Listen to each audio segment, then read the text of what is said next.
Nah, jadi ada konsen Pak Prabowo soal apa yang disebut dengan efisiensi, yang menurut saya pidato yang seperti ini kadang-kadang yang kita nggak lihat sebetulnya realisasinya di lapangan selain melakukan pemotongan anggaran dari kabinet, anggota kabinet dan lembaga negara lain gitu ya.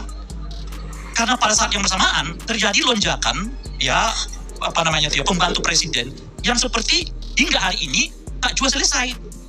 Ketika Pak Jokowi berbicara soal efisiensi, Menhan menambah staf ahli lagi. Yaitu kita tahu kemarin Bung Deddy Corbuzier ya diangkat sebagai staf ahli Menhan gitu ya, staf khusus Menhan gitu.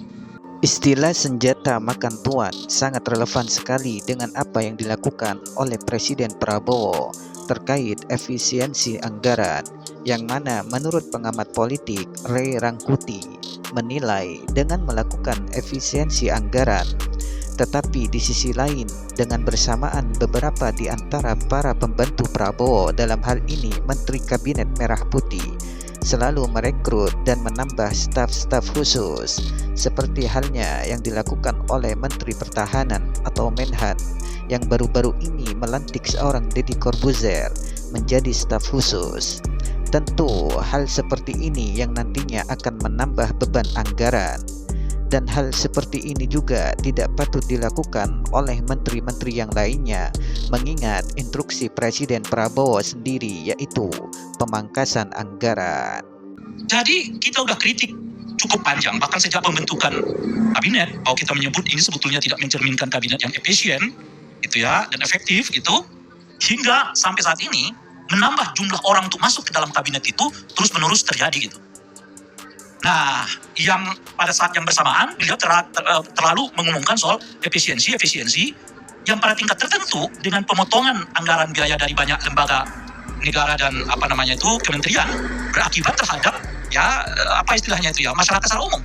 Salah satunya adalah reaksi munculnya isu PHK di dua instansi penyiaran kita, baik televisi maupun RRI radio, yang meskipun hari ini saya dengar ternyata itu tidak dilakukan lagi. Di dalam 100 hari kerja ini, kemungkinan Presiden Prabowo sudah merasa terkait di awal pembentukan kabinet sebelum dilantik bahwa kabinetnya terlalu gemuk.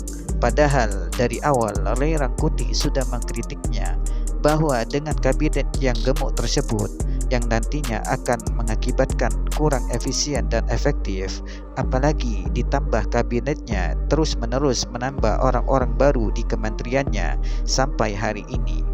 Dan tentu hal tersebut sangat bertolak belakang dengan impres yang dikeluarkan oleh Presiden Prabowo terkait pemangkasan anggaran yang justru malah merugikan masyarakat, terutama para karyawan yang terancam akan di PHK akibat pemangkasan anggaran tersebut. Bagaimana menurut teman-teman? Terima kasih.